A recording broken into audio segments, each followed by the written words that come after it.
Halo, saya adalah seorang pencerita. Hari ini, saya punya sebuah kisah tentang seorang wanita yang memberikan pelajaran yang sangat menyakitkan kepada suami dan selingkuhannya. Sebuah kisah pembalasan dendam yang begitu setimpal, hingga Anda akan dibuat tercengang. Jika orang yang paling Anda percaya mengambil uang Anda untuk berlibur mewah dengan orang lain, bisakah Anda memaafkannya? Suara kunci pintu yang dibuka terdengar, tetapi cangkir kopi di tangan saya tetap tak bergeming. Saya hanya menunggu dalam diam, menanti saat di mana Baskara, suami saya, dan gadis selingkuhan di pelukannya akan jatuh dari surga ke neraka yang paling pedih. Baru 3 hari yang lalu saya melihat dengan mata kepala sendiri gambar mereka berdua berpelukan saat naik pesawat ke Bali. Di media sosial, ada foto mesra mereka dengan keterangan norak yang berbunyi, "Sisa hidupku adalah milikmu." Sementara itu, saya, istri sahnya dan nyonya rumah ini, diperlakukan seolah-olah tak kasat mata. Dan sekarang, pasangan tak tahu malu itu baru saja kembali dari bulan madu mereka dengan uang saya.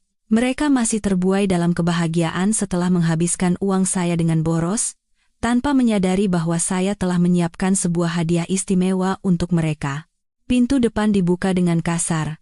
Baskara mengenakan setelan jas edisi terbatas dari merek ternama. Rambutnya yang klimis ditata dengan pomade, wajahnya memancarkan kelegaan seseorang yang baru pulang berlibur. Di sampingnya, ada Rina. Wanita itu mengenakan gaun yang saya pesan khusus tahun lalu, gaun yang sangat saya sayangi dan rencanakan untuk dipakai di acara penting. Tapi sekarang, gaun itu melekat di tubuh selingkuhan suami saya. Terlebih lagi, di lehernya tergantung kalung mutiara, peninggalan almarhumah ibu saya. "Sayang, kami pulang," kata Baskara dengan suara yang dibuat-buat lembut, tetapi matanya tidak bisa menyembunyikan rasa jengkel. "Perjalanan ini benar-benar berkat kamu, Hello. Kamu sudah membantu likuiditas perusahaan, makanya kita bisa bersenang-senang seperti ini," sahut Rina dengan genit sambil menggelayut di lengan Baskara dan merapatkan tubuhnya. Tatapannya ke arah saya penuh dengan tantangan yang terang-terangan. "Kak, pemandangan di Bali indah sekali, loh." Mas Baskara bilang, "Kalau perusahaan untung lagi nanti, aku akan diajak keliling dunia," katanya. Aku bersandar di sofa, menyesap kopi perlahan, lalu mengangkat sudut bibirku dengan sinis. "Keliling dunia? Mungkin kalian harus khawatir dulu soal makan besok." Tiba-tiba, pintu rumah didorong terbuka dengan keras. Pak Santoso berlari terengah-engah, wajahnya pucat pasi dan dahinya dibanjiri keringat dingin. Dia menggenggam setumpuk dokumen begitu erat, hingga napasnya tersengal. "Pak Direktur." "Gawat, Pak. Gawat." Suara Pak Santoso bergetar ketakutan. Dia berlari ke hadapan Baskara dan berteriak seperti orang mau menangis. Baskara mengerutkan kening, wajah santainya lenyap dalam sekejap. "Jangan berteriak begitu. Memangnya langit runtuh? Tidak lihat aku dan Rina baru pulang? Apa tidak bisa dibicarakan besok?" "Tidak bisa, Pak. Perusahaan dalam masalah besar." Pak Santoso menghentakkan kakinya dengan cemas sambil menyodorkan dokumen di tangannya kepada Baskara. "Nyonya Kartika sudah menarik kembali seluruh investasinya sebesar 5 triliun rupiah. Sekarang bank terus-menerus menelepon untuk menagih utang. Rekanan bisnis juga sudah menarik semua investasi mereka. Para pemasok berdemo di depan kantor, menagih pembayaran barang. Kita bangkrut, Pak. Apa katamu?" Mata Baskara terbelalak seolah mau keluar. Dia merebut dokumen itu dan dengan jari gemetar memeriksa isinya. Wajahnya berubah dari kaget, menjadi syok, lalu tidak percaya, hingga akhirnya pucat seperti kertas. Dia mendongak menatapku, nada suaranya berubah total. "Kartika, apa-apaan ini? Apa yang dikatakan Pak Santoso itu benar?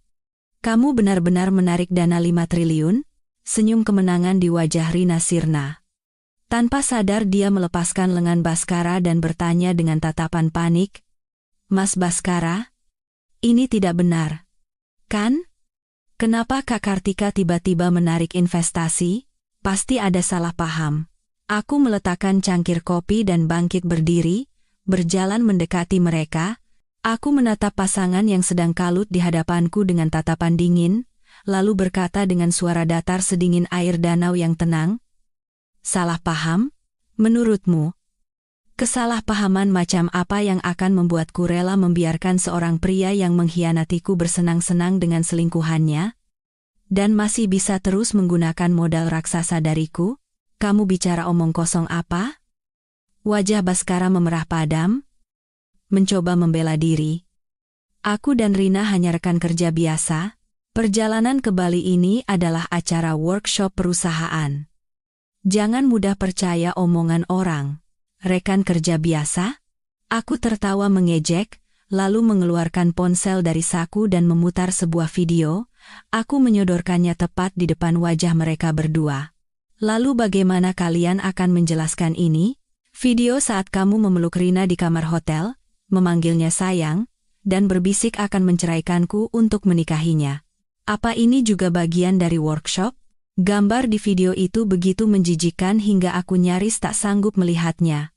Perilaku mesra Baskara dan Rina yang memuakan, serta percakapan kotor mereka, semuanya terekam jelas.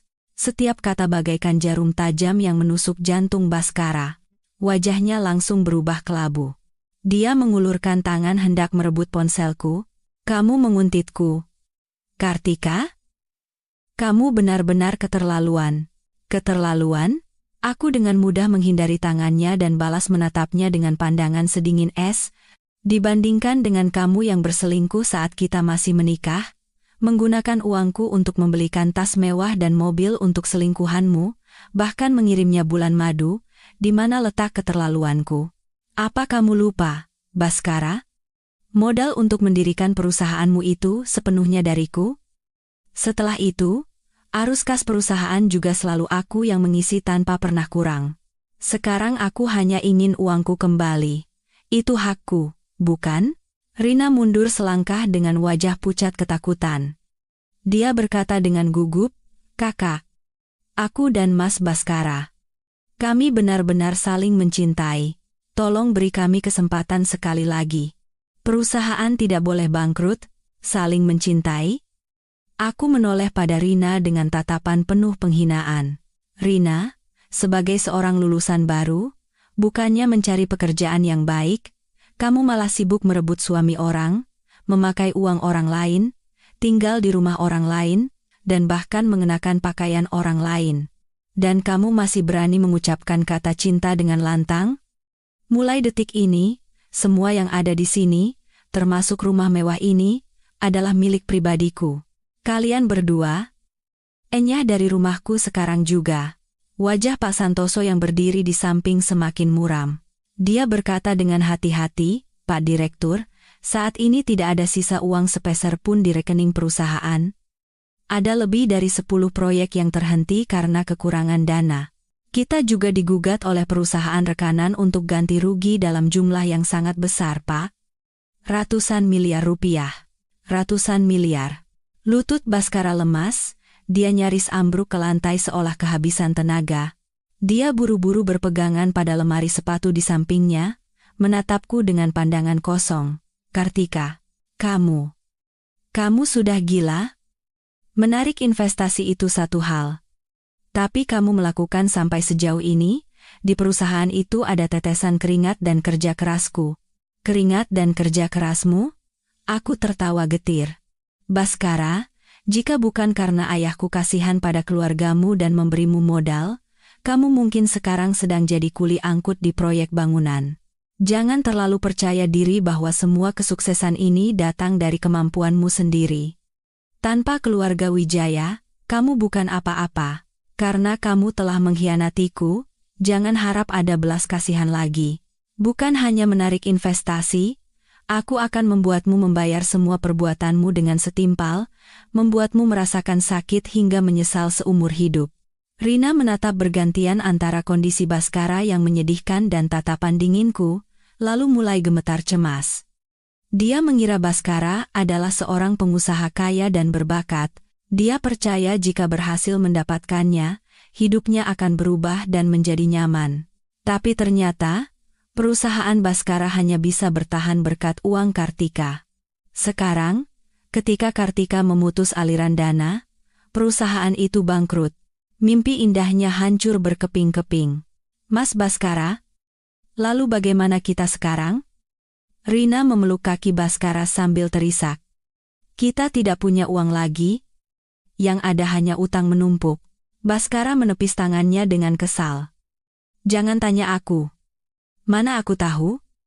Kalau bukan karena kamu, aku tidak akan begini. Kalau saja kamu tidak menggodaku sejak awal, aku tidak akan mengkhianati Kartika. Kata-katanya membuat Rina tertegun sejenak, sebelum matanya memerah dan dia berteriak dengan sakit hati. Bukankah kamu yang mendekatiku duluan? Sekarang ada masalah, kamu menyalahkan semuanya padaku? Baskara, kamu benar-benar pria tidak bertanggung jawab. Melihat mereka berdua bertengkar membuatku merasa puas. Tapi ini baru permulaan.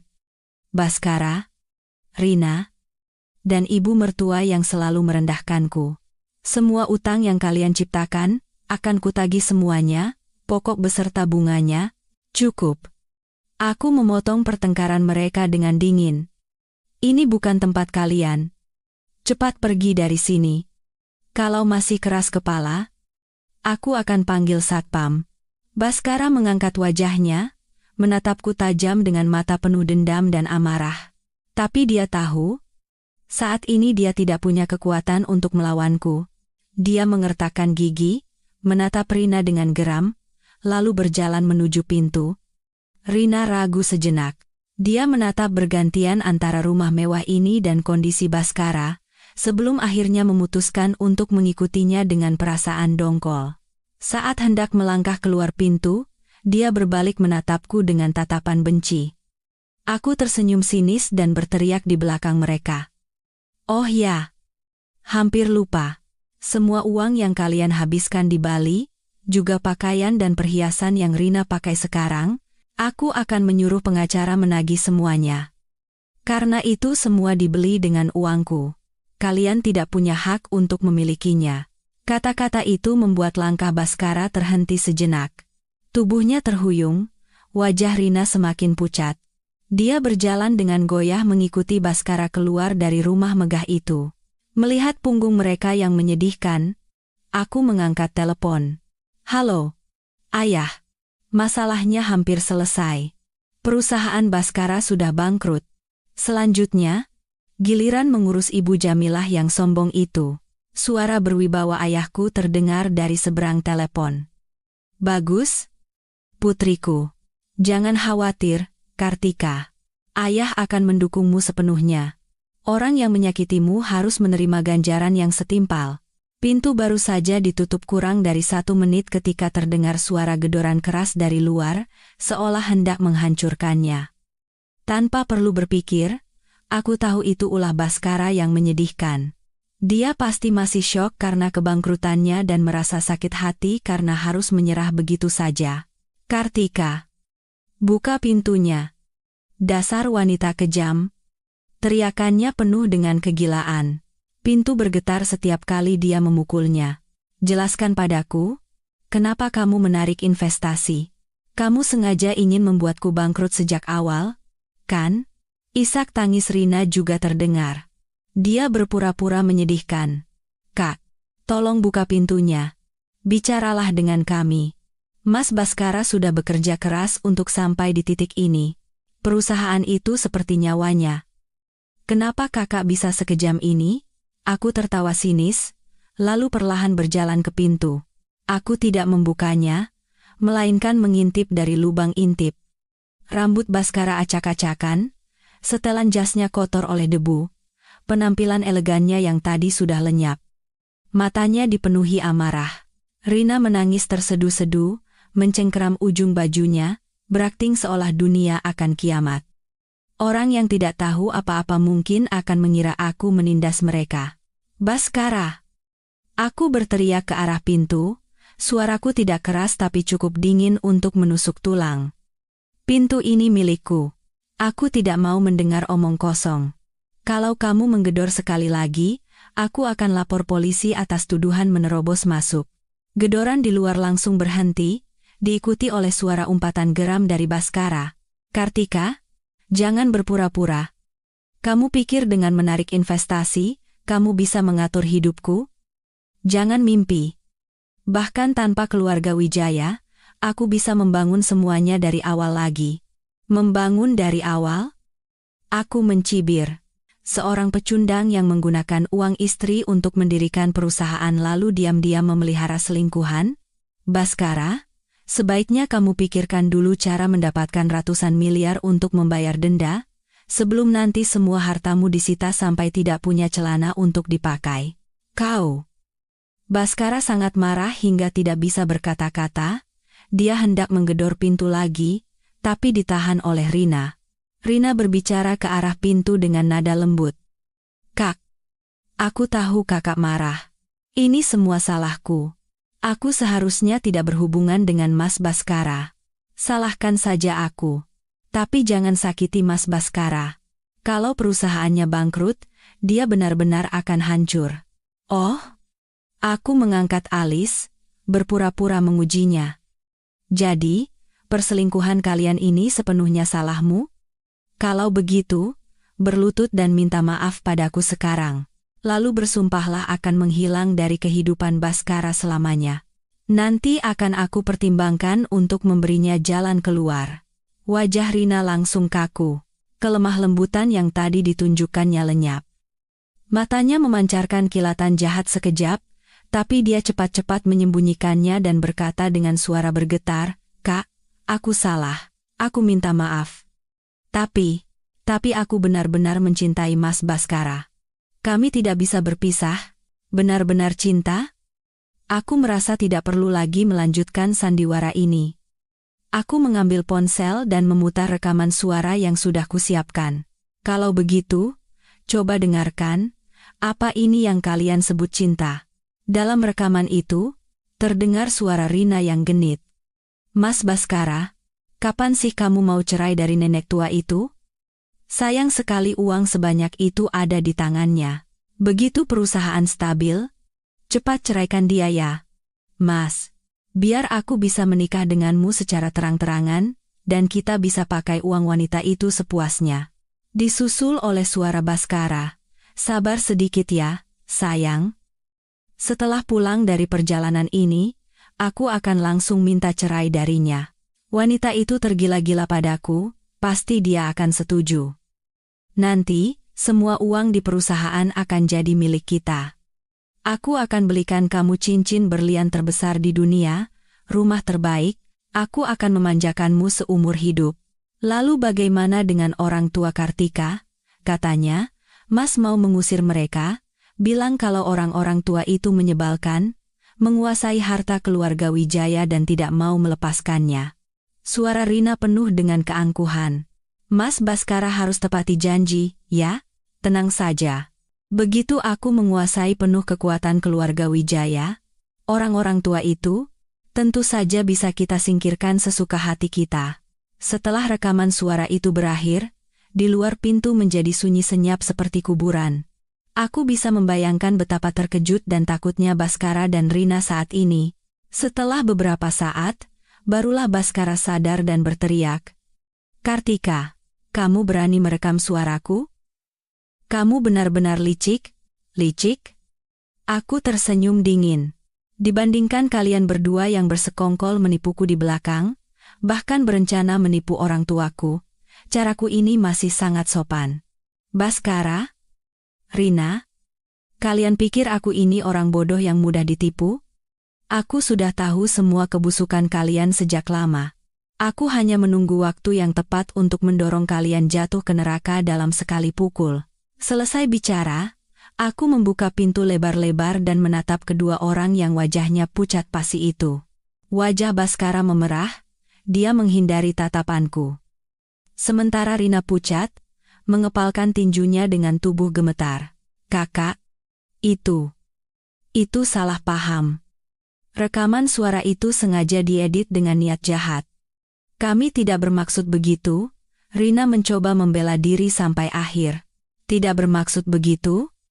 Aku melangkah maju mendekatinya, menatapnya dengan pandangan dingin setajam pisau.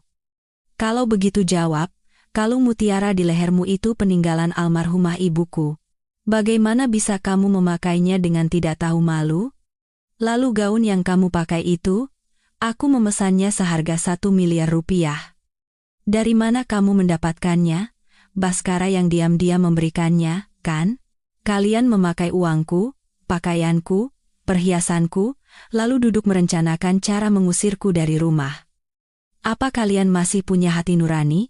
Rina terdesak hingga mundur beberapa langkah, hanya bisa menangis terseduh-seduh tanpa bisa berkata apa-apa. Baskara melihat itu, lalu maju menghalangi Rina dan menatapku tajam. Kartika, cukup. Hanya kalung dan sepotong baju saja. Apa perlu diributkan? Nanti aku ganti. Tidak perlu menekan kami seperti ini. Ganti? Aku tertawa seolah mendengar lelucon terlucu di dunia. Baskara? Saat ini kamu bahkan tidak bisa menyelamatkan dirimu sendiri? Mau ganti pakai apa? Kamu tahu berapa harga kalung mutiara ini? 20 miliar rupiah. Kamu tahu berapa biaya perawatan gaun ini setiap tahunnya? 500 juta rupiah. Mau bayar pakai apa? Pakai perusahaanmu yang sudah bangkrut? Atau pakai cinta palsumu yang murahan itu? Wajah Baskara berubah dari pucat menjadi hijau. Dia mengatupkan bibirnya rapat-rapat, tapi tidak bisa membantah. Akhirnya dia sadar, tanpa dukungan finansial dariku, dia bukan apa-apa, bahkan untuk mengganti perhiasan pun dia tidak punya uang. Rina menatap kondisi Baskara yang menyedihkan, dan tidak bisa menahan rasa kecewanya. Dia mengguncang lengan Baskara dan berkata pelan, "Mas, kita pergi saja dulu. Bertengkar di sini tidak ada gunanya. Mau kemana?" Aku menghalangi jalan mereka dan berkata dengan dingin, "Kalau mau pergi, tinggalkan semua barangku. Kalung, gaun, dan semua uang yang kalian pakai untuk bersenang-senang di Bali. Tidak boleh kurang sepeser pun. Kartika, kamu sudah keterlaluan." Baskara panik dan hendak mendorongku. "Barang-barang itu aku yang beli untuk Rina, tidak ada hubungannya denganmu." Aku menghindari tangannya, lalu mengeluarkan setumpuk dokumen dari tas dan melemparkannya ke wajahnya. "Tidak ada hubungannya denganku? Baskara? Ini laporan keuangan perusahaanmu. Semua pengeluaran untuk membeli tas, mobil, dan perhiasan untuk Rina, biaya perjalanan ke Bali, semuanya diambil dari rekening perusahaan. Dan semua uang di perusahaan itu adalah modal dariku. Dengan kata lain, kamu memakai uangku untuk memelihara selingkuhanmu, dan masih bilang tidak ada hubungannya denganku?" Baskara mengambil dokumen itu, membaca sekilas dengan cepat.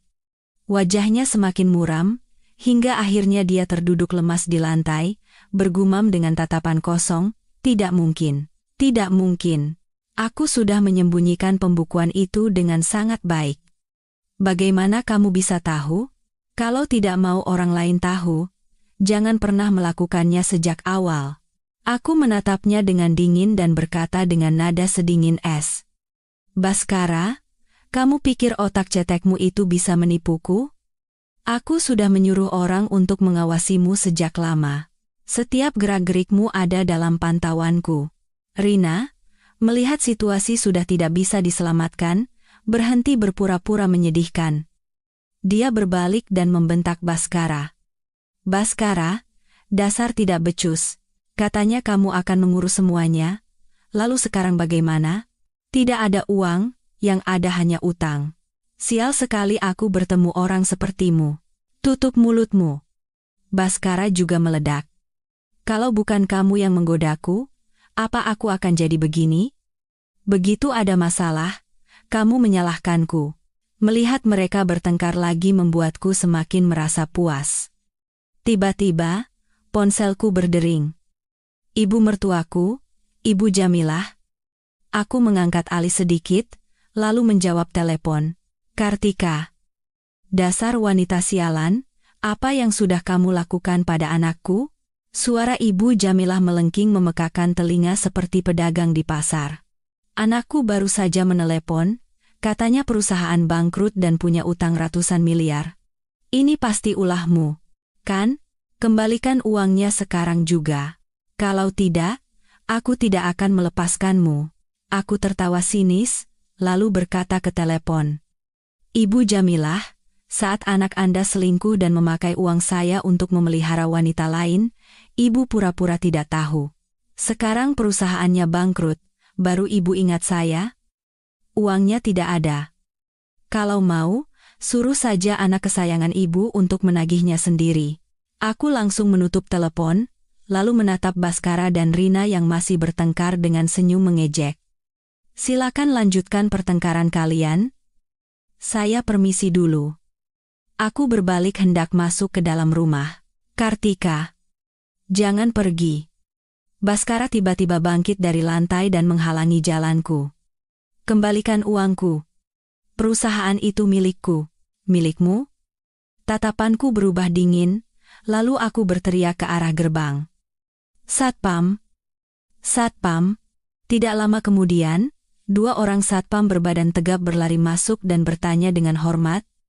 Ada yang bisa dibantu? Nyonya, lemparkan 2 orang ini keluar sekarang juga. Aku menunjuk Baskara dan Rina, lalu memerintah dengan suara dingin, dan jangan biarkan mereka mendekati rumah ini lagi. Kalau mereka muncul lagi, patahkan saja kakinya. Siap. Nyonya. Kedua satpam itu langsung memegangi lengan Baskara dan Rina. Kartika, kita lihat saja nanti. Baskara meronta-ronta dengan gila sambil berteriak. Rina juga menjerit ketakutan. Lepaskan aku. Jangan sentuh aku. Aku tidak melakukan kesalahan apa-apa. Tapi bagaimana mereka bisa melawan tenaga satpam?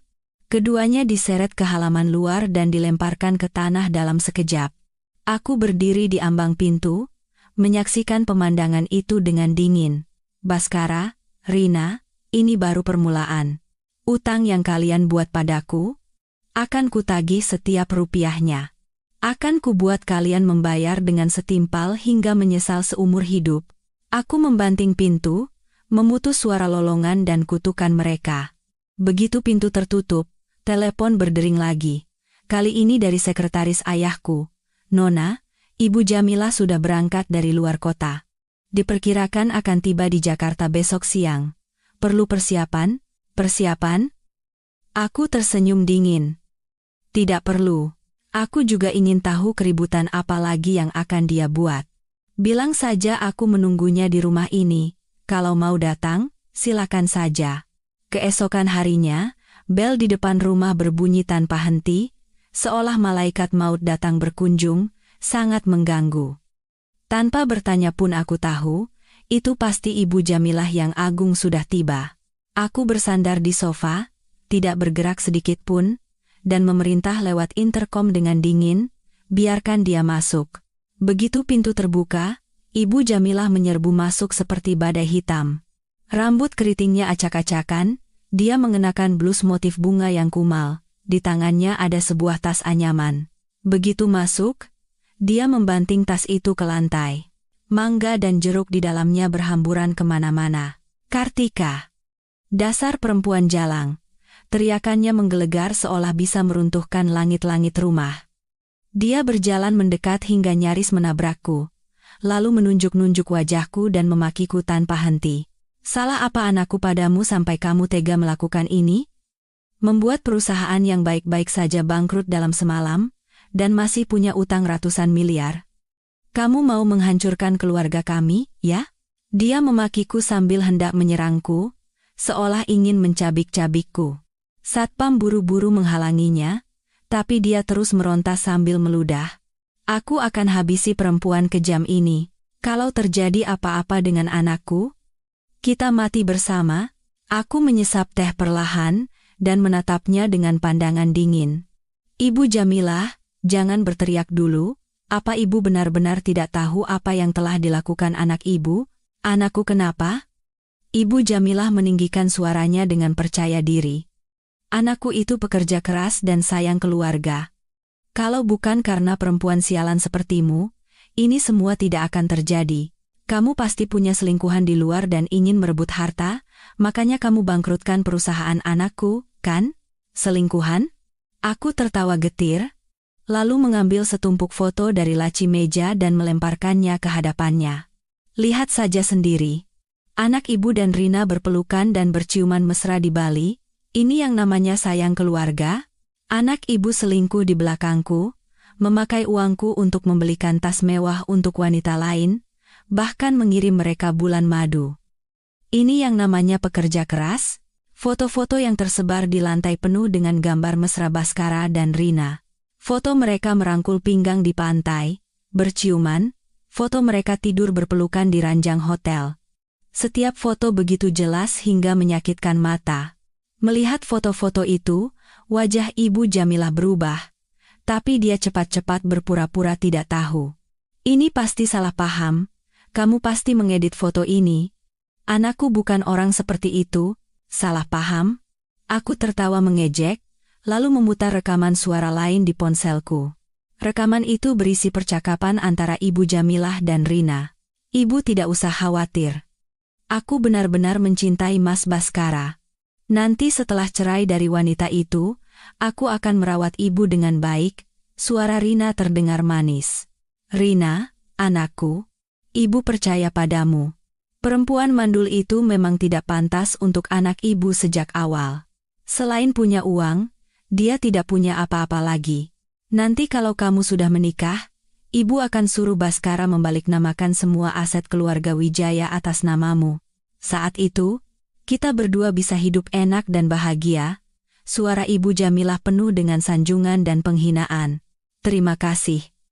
Ibu. Ibu baik sekali. Oh ya. Bu. Kalung mutiara milik Kartika itu indah sekali. Aku suka sekali. Ibu bisa tolong minta dia memberikannya untukku? Cuma itu? Serahkan saja pada ibu. Kalung itu kalau dipakai dia juga sia-sia. Harus dipakai oleh orang cantik sepertimu baru cocok. Setelah rekaman berakhir, wajah Ibu Jamilah pucat pasi. Dia tidak berani menatap mataku lagi. Dia pasti tidak pernah menyangka percakapannya dengan Rina akan terekam. Sekarang masih mau bilang ini salah paham? Aku bangkit dari sofa dan berjalan mendekatinya selangkah demi selangkah. Suaraku dingin seperti es. Ibu Jamilah, coba letakkan tangan di dada dan katakan, selama 3 tahun aku menikah dan tinggal di rumah ini, bagaimana aku memperlakukan ibu? Saat ibu sakit dan masuk rumah sakit, siapa yang merawat ibu siang dan malam? Saat ibu bilang ingin gelang giok, siapa yang rela mengeluarkan 2 miliar rupiah untuk membelikannya? Saat anak ibu mau mendirikan perusahaan, siapa yang rela memberikan seluruh tabungan pernikahannya dan bahkan meminjam uang dari ayahku untuk memberinya modal? Tapi apa yang ibu lakukan padaku? Suaraku mulai meninggi karena amarah. Begitu aku menikah, ibu bilang seorang istri harus tinggal di rumah mengurus suami, lalu menyuruhku menyerahkan buku tabungan dan gajiku. Saat aku hamil, ibu tidak pernah merawatku sedikit pun, malah menyuruhku mencuci baju dan memasak setiap hari. Ibu menyuruhku mencuci piring dengan air dingin di musim hujan, hingga aku terpeleset dan keguguran. Saat itu, ibu tidak pernah menghiburku, malah memakiku sebagai perempuan tidak berguna yang tidak bisa menjaga anak. Ibu juga diam-diam mencuri tas dan perhiasan mewahku untuk diberikan pada Rina. Parfum edisi terbatasku, ibu pindahkan ke botol murah untuk dipakai. Pakaian yang kubuat khusus, ibu permak dan kirim ke kerabat di kampung. Ibu Jamilah, ibu serakah, egois, dan tidak tahu berterima kasih. Anak ibu menjadi seperti ini karena didikan ibu. Setiap kata-kataku bagaikan pisau yang mengiris jantung Ibu Jamilah. Tubuhnya gemetar, bibirnya terkatup rapat, tidak bisa berkata apa-apa. Kesombongannya yang tadi lenyap, hanya menyisakan keterkejutan dan rasa malu yang mendalam. Jangan bicara sembarangan. Setelah beberapa lama, barulah Ibu Jamilah bisa mengeluarkan sepatah kata. Aku tertawa mengejek, lalu membuka album foto di ponselku. Di dalamnya penuh dengan bukti, rekaman CCTV saat Ibu Jamilah memberikan perhiasanku pada Rina, foto saat dia memakai parfum dan pakaianku, dan surat keterangan dokter saat aku keguguran. Surat itu dengan jelas menyatakan bahwa keguguran disebabkan oleh kelelahan akibat kerja paksa. Lihat sendiri. Ini semua buktinya. Ibu pikir perbuatan busuk. Ibu bisa disembunyikan selamanya? Ibu Jamilah. Saat anak ibu selingkuh, bukannya melarang, ibu malah ikut bersekongkol menipuku. Sekarang anak ibu bangkrut, ibu datang memakiku. Coba tanyakan pada anak ibu, apa dia berani menatap wajahku, berani menatap semua kebaikan yang telah diberikan keluarga Wijaya? Melihat bukti-bukti di ponselku, wajah ibu Jamilah perlahan berubah menjadi kelam, hingga akhirnya lututnya lemas dan dia ambruk ke lantai, menangis meraung-raung. Ya Tuhan, nasib apa ini? Punya menantu kejam seperti ini, menghancurkan hidup anakku, menghancurkan rumah tanggaku, langit tidak adil. Dia menangis sambil memukul-mukul lantai, meronta-ronta seperti anak kecil. Satpam di sekitarnya hanya bisa menatap dengan jengah, tidak tahu harus berbuat apa. Sudah cukup menangisnya? Aku menatapnya dengan dingin. Ibu Jamilah, menangis tidak akan menyelesaikan masalah. Apa yang terjadi pada anak ibu adalah karma. Dia mengkhianati dan menipuku, jadi dia harus membayarnya. Dan semua yang pernah ibu lakukan padaku di masa lalu, akan kubalaskan semuanya. Akan kubuat ibu tahu bagaimana rasanya direndahkan dan ditipu. Ibu Jamilah berhenti menangis, dan menatapku dengan tatapan penuh dendam. Kartika, jangan besar kepala. Kamu pikir anakku akan diam saja? Keluarga kami juga tidak akan melepaskanmu. Aku akan membuat keributan di perusahaan ayahmu, di perusahaanmu, dan akan ku mengumumkan pada seluruh dunia betapa kejamnya kamu. Silakan saja. Aku tertawa mengejek. Wijaya Group adalah perusahaan terkemuka di Jakarta. Kalau ibu membuat keributan di sana, orang-orang justru akan tahu sifat asli keluarga ibu. Anak selingkuh, ibunya datang mengamuk. Pasti akan jadi tontonan yang menarik, nanti yang akan malu bukan aku, tapi keluarga ibu sendiri. Lalu aku menambahkan, dan rumah ini adalah properti pribadi saya. Kedatangan ibu ke sini dan membuat keributan adalah pelanggaran privasi yang jelas. Satpam, lemparkan wanita ini keluar. Siap, Nyonya. Satpam maju untuk mengangkat ibu Jamilah yang masih terduduk di lantai. Kartika, dasar wanita kejam. Kita mati bersama saja. Ibu Jamilah meronta-ronta dengan gila, tapi tenaganya tidak sebanding dengan Satpam. Dia diseret keluar ke halaman, dan dilemparkan ke tanah dalam sekejap. Meskipun sudah jatuh, dia masih terus mengumpat. Suaranya perlahan menjauh. Aku berjalan ke jendela, melihat ibu Jamilah yang menepuk-nepuk debu, bangkit, lalu berjalan pergi sambil terus bergumam memaki. Di sudut bibirku terukir senyum sinis, aku merasa sangat puas. Di masa lalu, aku menahan semua penindasan ibu Jamilah, demi menjaga muka Baskara. Tapi yang kudapatkan hanyalah pengkhianatan dan penipuan. Sekarang, tidak ada alasan lagi untuk bersabar. Tiba-tiba, ponselku berdering. Itu Baskara. Aku mengangkat alis sedikit dan menjawabnya. Kartika, apa yang kamu lakukan pada ibuku? Suara Baskara penuh dengan amarah dan kecemasan. Ibu menelepon, bilang kamu mengusirnya dari rumah dan memakinya. Kartika, kamu benar-benar keterlaluan. Keterlaluan? Aku tersenyum dingin. Baskara, saat ibumu datang mengamuk di rumahku dan memakiku wanita kejam, kamu diam saja. Sekarang kamu menyalahkanku? Siapa yang mengkhianati pernikahan? Siapa yang memakai uangku untuk memelihara selingkuhan? Siapa yang membiarkan ibunya menindasku sampai aku keguguran? Apa kamu sudah lupa semua itu? Baskara terdiam, tidak bisa membantah. Setelah beberapa saat, barulah dia berkata, bagaimanapun juga, dia ibuku. Kamu tidak seharusnya melakukan itu padanya. Kartika, kembalikan uangnya, lalu minta maaf pada ibuku. Kalau tidak, apa? Aku memotongnya dengan dingin. Sekarang kamu bahkan tidak bisa menyelamatkan dirimu sendiri, berani mengancamku? Baskara, dengarkan baik-baik. Aku mengembalikan uang dan meminta maaf, bahkan jika matahari terbit dari barat, itu tidak akan pernah terjadi. Kalau punya nyali, Datang dan ambil sendiri, jangan hanya bersembunyi di belakang ibumu seperti pengecut. Kurang dari 3 menit setelah aku menutup telepon, pintu rumah digedor lagi dengan keras, kali ini lebih brutal dari sebelumnya, seolah hendak didobrak. Tanpa perlu menebak, itu pasti Baskara yang marah besar hingga kehilangan akal sehat dan langsung berlari kemari. Kartika, buka pintunya. Buka sekarang juga. Teriakannya melengking memekakan telinga.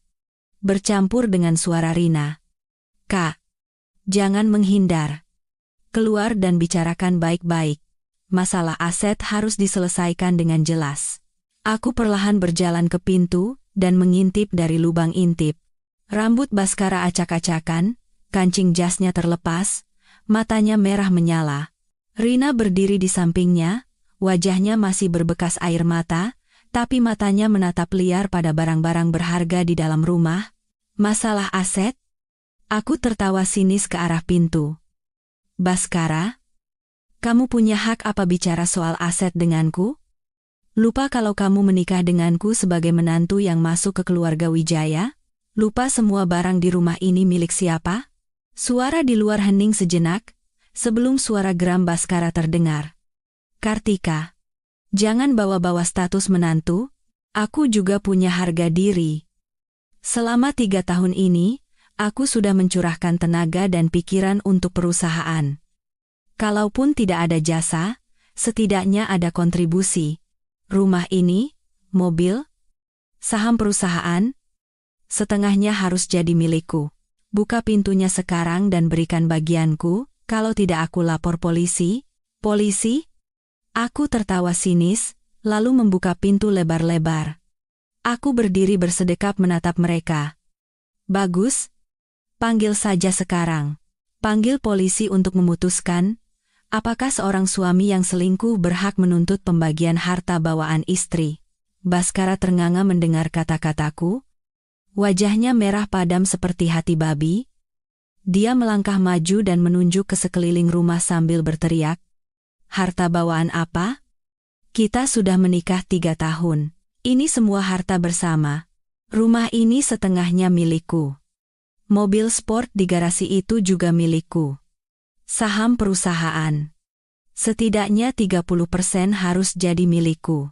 Rina ikut menimpali, berpura-pura bijak.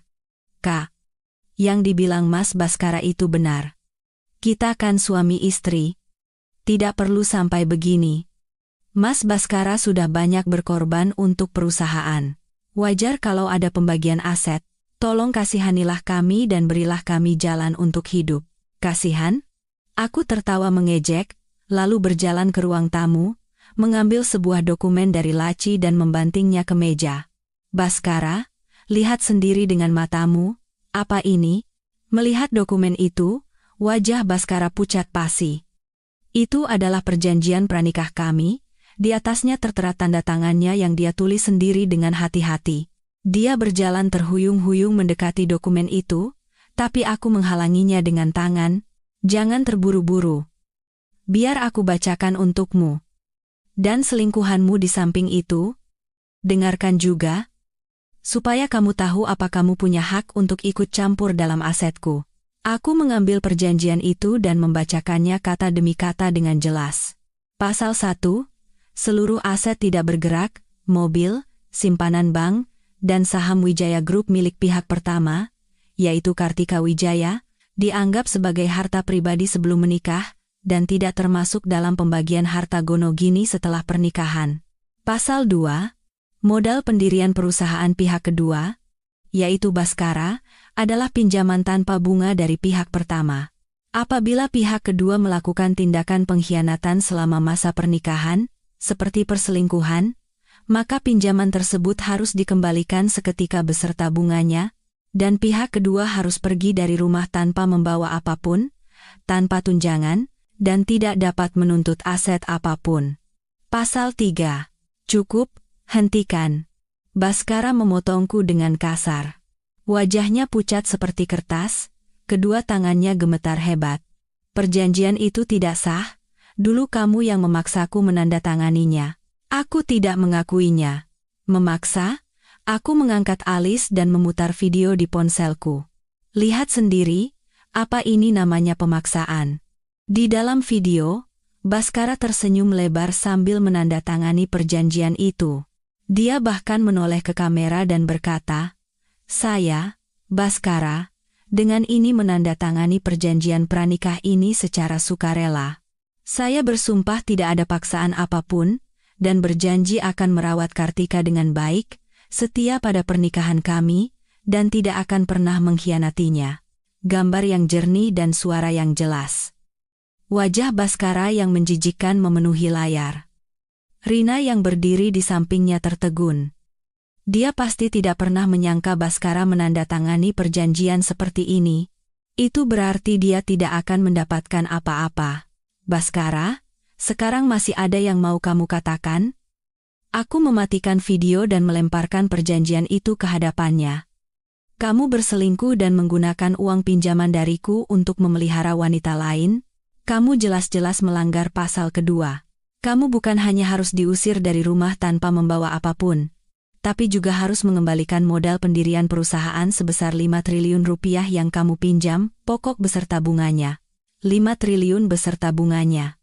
Baskara ambruk ke sofa seolah tak bertulang. Matanya kosong. Perusahaan sudah bangkrut, masih harus membayar denda ratusan miliar. Dari mana dia bisa mendapatkan uang untuk mengembalikannya pada Kartika? "Kartika, tolong, jangan lakukan ini. Kita pernah jadi suami istri. Tidak bisakah kamu memaafkanku sekali ini saja?" "Memaafkan?" Aku teringat saat dia bersenang-senang dengan Rina, saat dia menghabiskan uangku dengan boros, dan saat aku harus kehilangan anakku. Kebencian membara di dalam hatiku. "Baskara, saat kamu mengkhianatiku, apa kamu pernah berpikir untuk meminta maaf? Saat kamu memakai uangku untuk membeli cincin berlian 20 miliar untuk Rina, berlibur mewah ke Bali, apa kamu pernah memikirkanku? Saat ibumu menindasku hingga aku keguguran, apa kamu pernah ingat status kita sebagai suami istri? Sekarang setelah bangkrut dan tidak punya uang, baru kamu mengungkitnya? Sudah terlambat." Aku menatapnya dengan dingin dan berkata dengan suara sedingin es, "Uang 5 triliun itu harus dikembalikan sepenuhnya. Sekarang tidak punya uang, aku akan menyuruh pengacara menuntut dan menyita semua aset atas namamu. Pakaian yang kamu pakai, jam tangan yang kamu kenakan, semuanya dibeli dengan uangku. Akan kusita semuanya." Rina mendengar itu dan mundur selangkah tanpa sadar, memeluk erat tas bermereknya. Tas itu juga dibeli Baskara dengan uang perusahaan, harganya ratusan juta. Akhirnya dia sadar, dia bukan hanya tidak akan mendapatkan apa-apa, tapi mungkin juga harus mengembalikan semua yang pernah dia terima. "Kak Kartika keterlaluan." Rina mengertakkan gigi. "Mas Baskara benar-benar mencintaimu. Kenapa bisa melakukan ini? Meskipun dia berselingkuh, itu hanya kesalahan sesaat. Tidak bisakah dimaafkan? Benar-benar cinta?" Aku tertawa getir. "Rina, lihat kondisi pria ini. Dia tidak mencintaiku. Dia mencintai uang keluarga Wijaya. Kalau aku bukan pewaris Wijaya Group, apa dia akan menikahiku? Apa dia akan berpura-pura mencintaiku selama ini? Lalu kamu?" Aku menoleh mengejek Rina. "Kamu pikir dengan mengikuti pria ini kamu akan punya masa depan cerah? Sekarang dia hanya seorang bangkrut yang terlilit utang. Apa yang bisa dia berikan padamu? Kamu hanya bidak catur yang sudah dia pakai dan buang. Kamu hanya sampah." Wajah Rina berubah dari pucat menjadi hijau. Dia tidak bisa berkata apa-apa. Dia menoleh pada Baskara, berharap suaminya akan membelanya. Tapi Baskara sedang tenggelam dalam keputusasaannya sendiri, tidak punya waktu untuk mempedulikannya. "Kartika, aku salah." Baskara merangkak turun dari sofa dan berlutut di hadapanku. Dia memeluk kakiku dan menangis meraung-raung. "Aku benar-benar salah. Seharusnya aku tidak selingkuh. Seharusnya tidak memakai uangmu untuk wanita lain. Seharusnya tidak mendengarkan ibuku dan menindasmu. Tolong, beri aku kesempatan sekali lagi. Kita mulai dari awal. Ya? Aku akan berbuat baik padamu. Sungguh. Aku tidak akan melakukan hal bodoh seperti ini lagi. Aku akan membantu pekerjaan di perusahaan dengan sungguh-sungguh dan melunasi semua utang. Melihatnya berlutut, memohon dengan menyedihkan tidak membuatku merasa kasihan sedikit pun, hanya jijik. Aku menepis tangannya dengan kasar dan mundur selangkah sambil membersihkan celanaku. Baskara, jangan menjijikan. Saat kamu memutuskan untuk mengkhianatiku, seharusnya kamu sudah bisa membayangkan akhir seperti ini. Minta maaf? Selama aku masih hidup, hari itu tidak akan pernah datang. Lalu aku menambahkan, aku sudah menyuruh pengacara menyiapkan surat cerai. Tinggal tanda tangan, dan kamu bisa pergi dari sini. Kalau tidak mau tanda tangan, aku akan langsung gugat ke pengadilan. Nanti, kamu bukan hanya akan diusir, tapi seluruh dunia akan tahu betapa rendah dan menyedihkannya dirimu. Baskara berlutut di lantai, menatap mataku yang dingin, dan sadar bahwa tidak ada lagi harapan untuk dimaafkan. Tatapannya berubah dari memohon menjadi putus asa, dan akhirnya menjadi penuh dendam. Kartika, lihat saja nanti, aku tidak akan berakhir di sini. Bahkan jika aku harus pergi tanpa apa-apa, aku tidak akan membiarkanmu hidup bahagia. Oh? Aku mengangkat alis. Dalam kondisi seperti ini, apa yang bisa kamu lakukan? Coba saja. Tiba-tiba, Rina angkat bicara. Suaranya penuh tekad. Mas, bangunlah. Di sini terus juga tidak ada gunanya. Wanita ini tidak akan memberikan apa-apa pada kita. Kita bangun hidup baru dengan tangan kita sendiri. Dia membantu Baskara bangkit dari lantai, dan menariknya ke pintu. Baskara tertegun sejenak, lalu berjalan terhuyung-huyung mengikuti Rina keluar dari rumah megah itu. Saat hendak melangkah keluar, Baskara berbalik menatapku dengan mata penuh amarah dan dendam. Aku mengambil surat cerai di atas meja dan tersenyum dingin. Baskara, kalau kamu pikir ini adalah akhirnya, kamu salah besar. Ini baru permulaan dari pembagian aset. Selanjutnya, aku akan menginjak-injak sisa harga dirimu sampai hancur. Aku mengangkat telepon dan menghubungi pengacaraku. Pak pengacara, kirimkan surat cerai itu untuk ditandatangani oleh Baskara. Jika dia menolak, lanjutkan gugatan sesuai rencana. Dan soal utang 5 triliun rupiah serta barang-barang yang dibeli dengan uang perusahaan untuk Rina, tolong segera proses tuntutannya untuk pengembalian dana. Baik, Bu Kartika. Akan segera saya urus, suara sopan pengacara terdengar dari seberang. Kurang dari 10 menit setelah menutup telepon dari pengacara, sebuah pesan masuk dari detektif pribadiku, beserta sebuah foto. Di dalam foto, Baskara sedang jongkok di depan sebuah hotel melati kumuh di pinggiran Jakarta. Rambutnya acak-acakan. Sedang merokok. Kepercayaan dirinya yang dulu lenyap sudah. Setelan jasnya ternoda minyak, dan di depannya berdiri Rina, bersedekap dengan wajah bosan dan menghina. Semakin menarik saja, aku bersandar di sofa, menggeser-geser foto di layar ponsel dan tertawa dalam hati. Orang egois seperti Rina tidak akan mau hidup susah dengan orang bangkrut. Pasti dia akan menagih imbalan. Benar saja, detektif itu segera mengirimkan rekaman suara dari lokasi. Suara Rina terdengar melengking memekakan telinga. Baskara, mana janjimu? Berikan padaku sekarang. Katanya mau belikan apartemen mewah di pusat kota Jakarta, cincin berlian 2 karat. Tapi sekarang apa? Kamu bangkrut. Apartemen dan cincinku bagaimana? Suara Baskara terdengar lelah dan putus asa. Rina, sayang, sabar dulu ya. Sekarang aku benar-benar tidak punya uang. Beri aku waktu untuk bangkit lagi. Aku pasti akan membelikannya untukmu, bahkan akan kuganti 2 kali lipat. Sabar. Aku bisa percaya apa lagi? Rina tertawa mengejek. Waktu mendekatiku, kamu bilang kamu pemilik perusahaan besar. Bilang kalau percaya padamu, aku akan hidup enak selamanya. Tapi hasilnya apa? Mengikutimu, aku tidak dapat apa-apa, malah dihina oleh si Kartika itu. Sekarang kamu bangkrut, kenapa aku harus ikut susah denganmu? Kan sudah kubilang, biarkan aku cari kerja dulu, Lalu kita bangun semuanya pelan-pelan, suara Baskara mulai terdengar marah.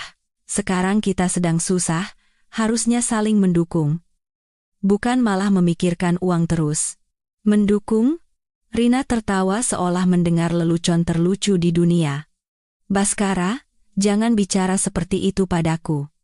Aku pacaran denganmu karena uangmu. Sekarang tidak ada uang, kamu hanya pecundang tak berguna. Untuk apa aku membantumu? Dengar baik-baik, hari ini kita selesaikan. Beri aku uang ganti rugi 2 miliar. Atau serahkan semua barang berharga yang kamu punya. Kalau tidak, aku akan pergi ke depan kantormu dan teriak-teriak kalau kamu itu penipu. Mendengar percakapan itu, aku tidak bisa menahan tawa. Rina sama sekali tidak menutupi keserakahannya. Baru saja berbisik-bisik cinta, sekarang langsung berbalik tanpa perasaan. 2 miliar, sekarang uang 200.000 pun aku tidak punya. Teriak Baskara. Rina, kamu keterlaluan. Tas, mobil, perhiasan yang kubelikan untukmu itu totalnya sudah miliaran. Masih belum puas juga? Miliaran? Rina tertawa sinis. Barang-barang itu sekarang tidak ada harganya. Mobil sport yang kamu belikan itu mobil bekas. Tas bermerek itu palsu. Dan perhiasan yang kamu berikan kebanyakan imitasi. Baskara, kamu itu hanya penipu. Tidak punya uang tapi bergaya kaya dengan uang si Kartika itu. Begitu aliran dananya diputus, sifat aslimu keluar. Omong kosong. Baskara gemetar karena marah. Barang yang kubelikan itu asli semua. Jangan bicara sembarangan. Asli? Kalau begitu tunjukkan kwitansinya. Rina mendesaknya. Tidak bisa, kan? Baskara, dengar ya. Kalau hari ini kamu tidak memberiku uang, aku tidak akan pergi. Aku akan pergi ke Wijaya Group, ke perusahaan Kartika, dan akan kusebarkan semua tentangmu. Aku tidak akan membiarkan wanita itu hidup bahagia juga. Kamu berani? Teriak Baskara. Rina, kalau kamu berani melakukan itu, aku akan bongkar semua tentang kita. Biar kamu hancur juga, silakan saja. Aku tidak takut. Rina sama sekali tidak peduli. Aku baru lulus kuliah. Paling parah aku pindah kota dan mulai hidup baru. Tapi kamu, kalau kamu hancur, kamu akan kehilangan segalanya. Pikirkan baik-baik. Baskara, mau kasih uang atau tidak? Rekaman suara berhenti sampai di situ. Aku bisa membayangkan betapa putus asanya Baskara saat ini. Rina, yang dia kira cinta sejatinya, ternyata hanya wanita materialistis. Begitu dia tidak punya uang, Rina langsung mengancam dan meninggalkannya. Tidak lama kemudian, detektif mengirimkan sebuah video lagi. Di dalam video, Rina sedang menarik paksa bros dasi dari kerah Baskara. Itu adalah bros berlian mahal seharga ratusan juta yang pernah kuberikan padanya. Ini saja cukup. Ini sepertinya bisa diuangkan. Rina menarik bros itu dengan kasar. Baskara berusaha melawan sekuat tenaga. Jangan. Ini barang terakhir yang kupunya.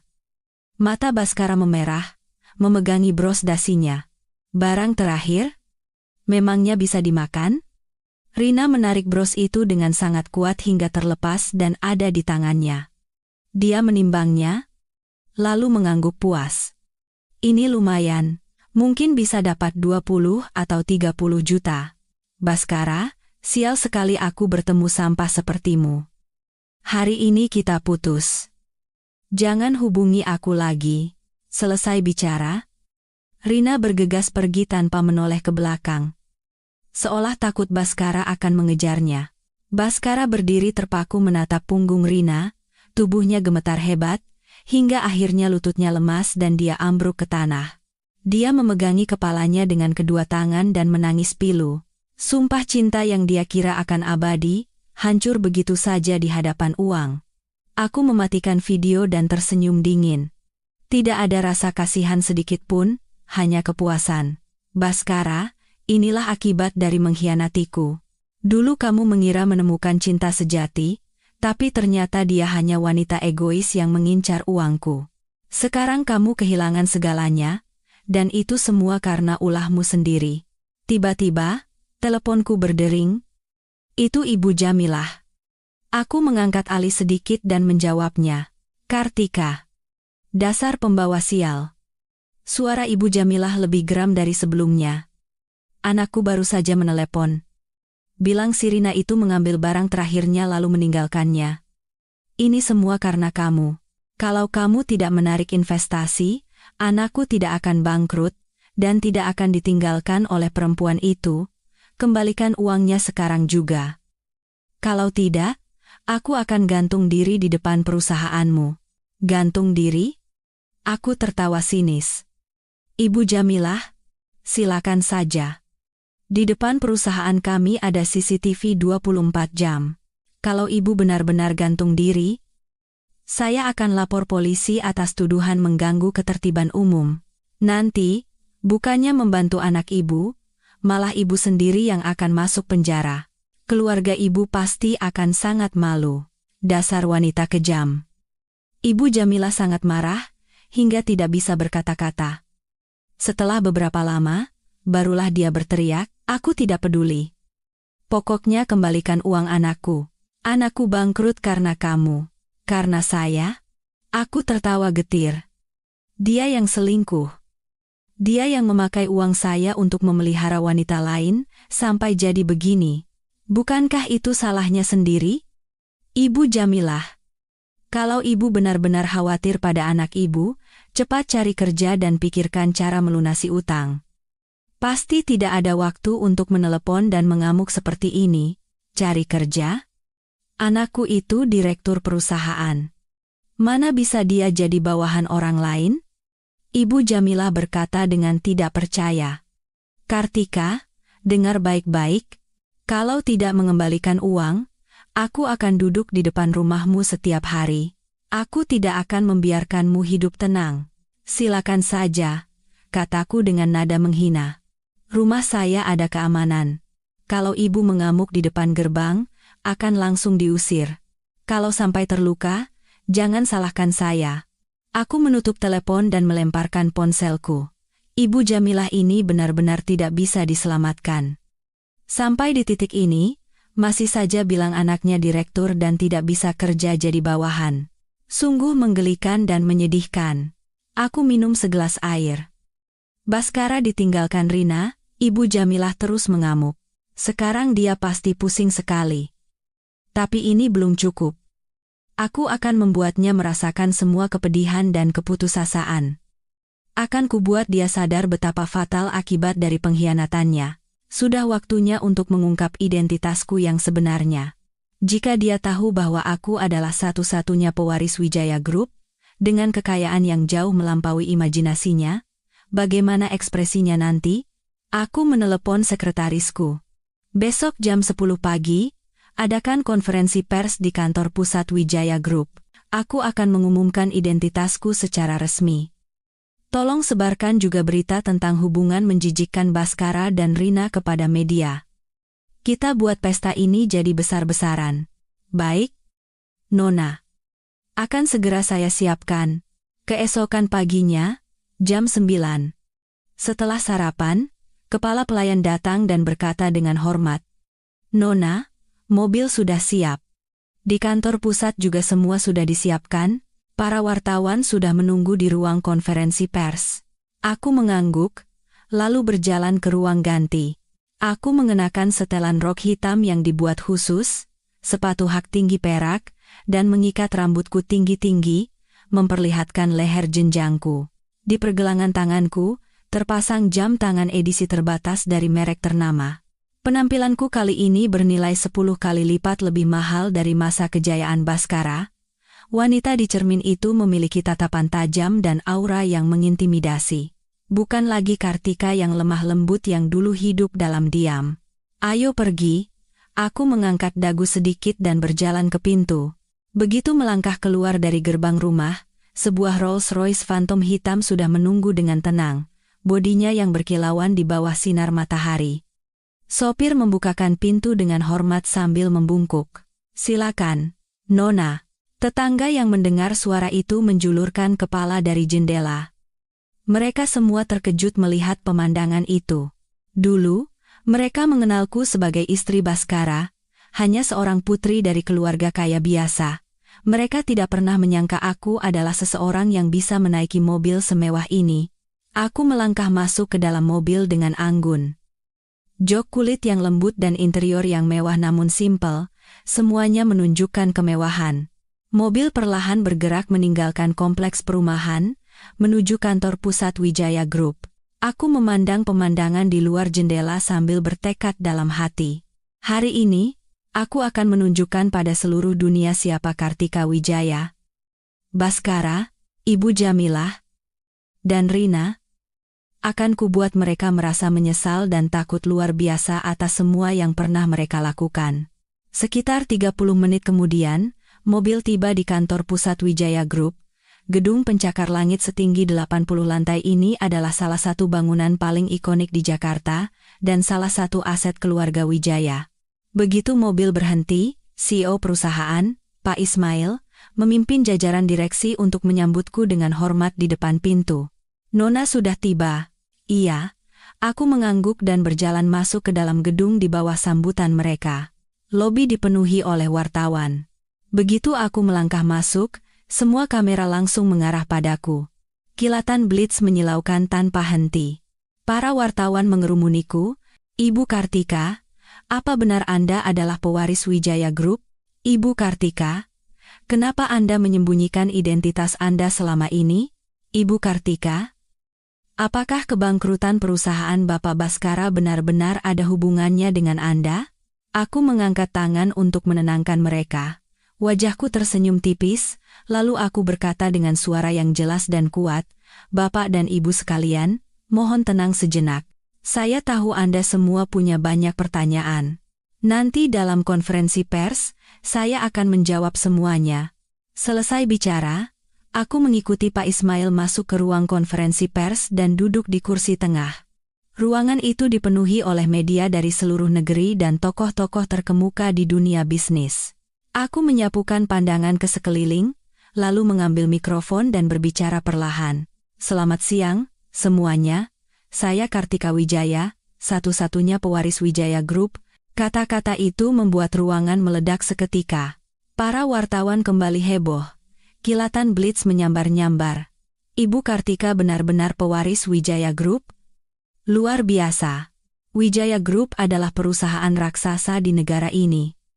Sebagai satu-satunya pewaris, kenapa Anda menikah dengan Bapak Baskara dan bahkan mendukung pendirian perusahaannya? Kebangkrutan perusahaan Bapak Baskara, apakah itu memang rencana Anda?" Aku tersenyum tipis dan menjawab dengan tenang.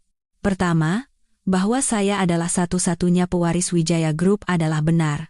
Hal ini akan dikonfirmasi langsung oleh ayah saya, Bapak Surya Wijaya, melalui video sebentar lagi. Kedua, saya menikah dengan Baskara karena saya percaya dia adalah orang yang pekerja keras dan memiliki ambisi. Saya ingin memberinya kesempatan.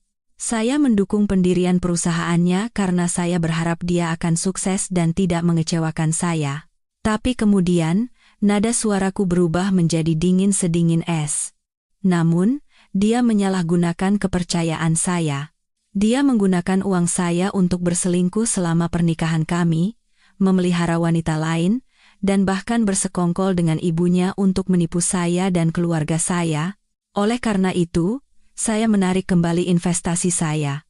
Dan kebangkrutan perusahaannya adalah akibat dari karmanya sendiri. Itu adalah akhir yang pantas bagi seorang pengkhianat. Selesai bicara, aku memberi isyarat pada sekretaris untuk menampilkan foto-foto mesra Baskara dan Rina, rekaman suara, dan bukti-bukti penindasan Ibu Jamilah di layar besar. Para wartawan yang melihat konten di layar terkejut. Ruang konferensi pers menjadi riuh dalam sekejap.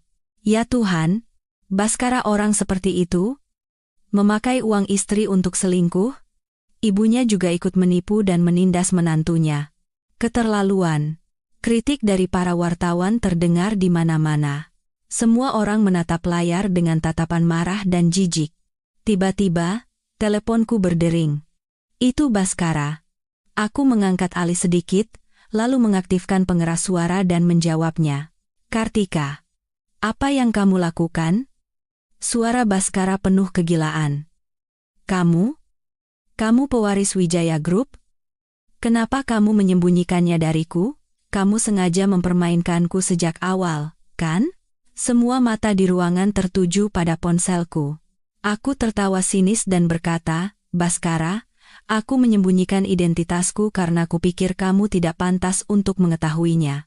Dulu aku mengira kamu orang yang punya prinsip dan ambisi. Ternyata, kamu hanya orang rendahan yang haus akan harta dan pujian. Saat kamu memakai uangku untuk selingkuh, apa kamu tidak memikirkan akhir seperti ini? Dasar wanita kejam. Aku benar-benar buta menikahi orang sepertimu. Kamu menghancurkan perusahaanku, membuatku dicemooh masyarakat. Kita lihat saja nanti. Lihat saja nanti. Aku tertawa getir.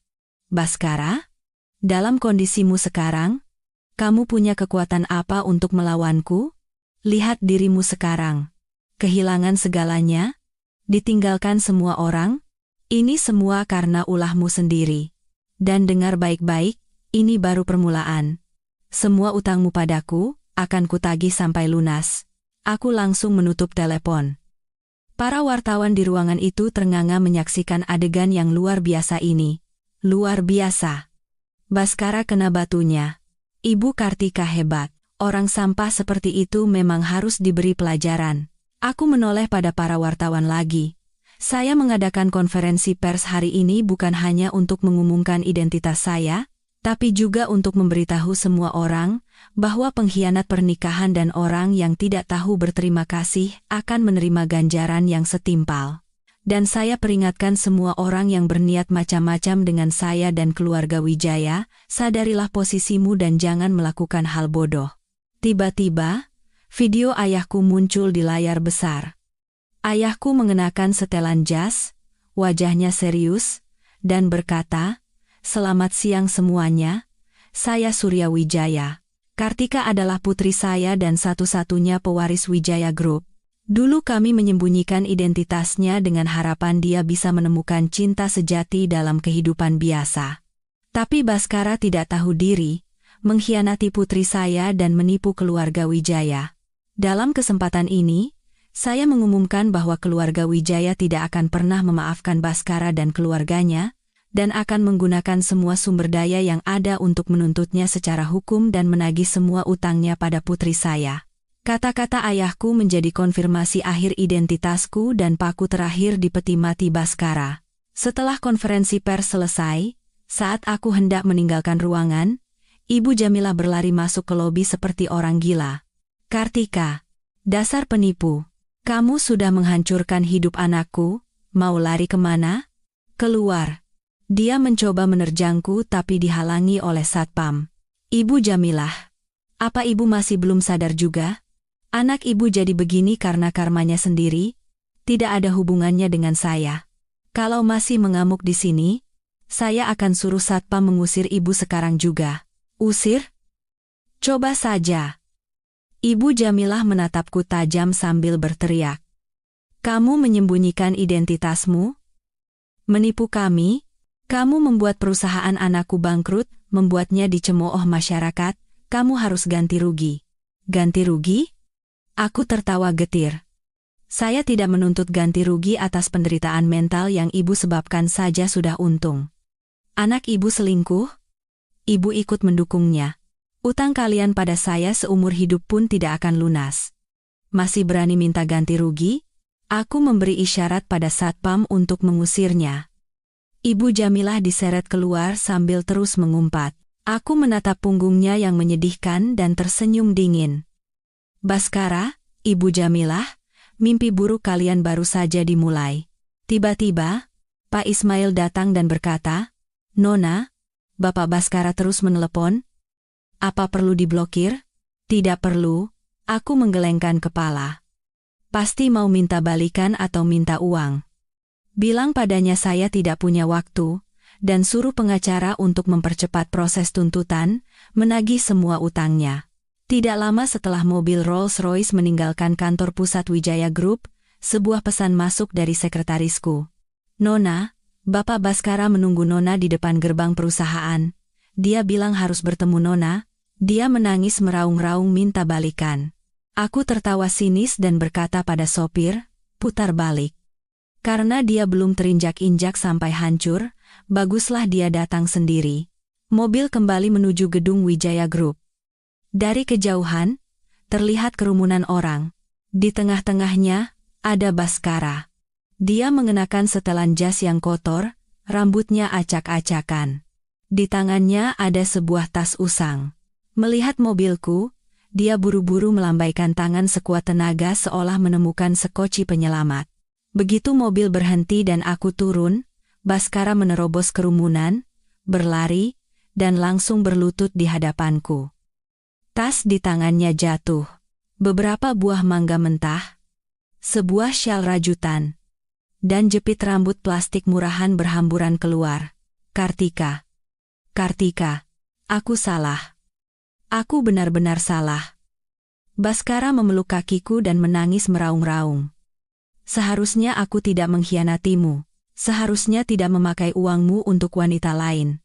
Seharusnya tidak mendengarkan ibuku dan menindasmu. Tolong, beri aku kesempatan sekali lagi. Kita mulai dari awal, ya? Aku akan berbuat baik padamu, sungguh. Aku tidak akan melakukan hal bodoh seperti ini lagi.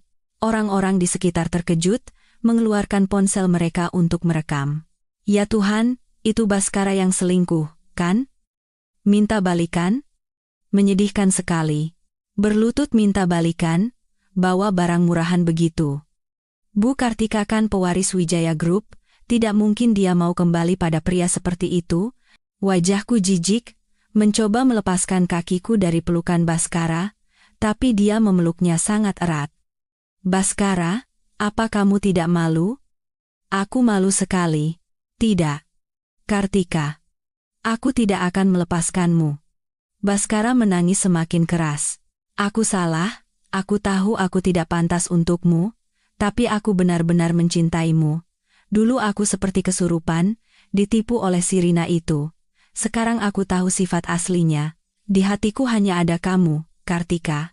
Benar-benar cinta? Aku tertawa mengejek dan menatapnya. Baskara, kamu tidak mencintaiku. Kamu mencintai uang keluarga Wijaya.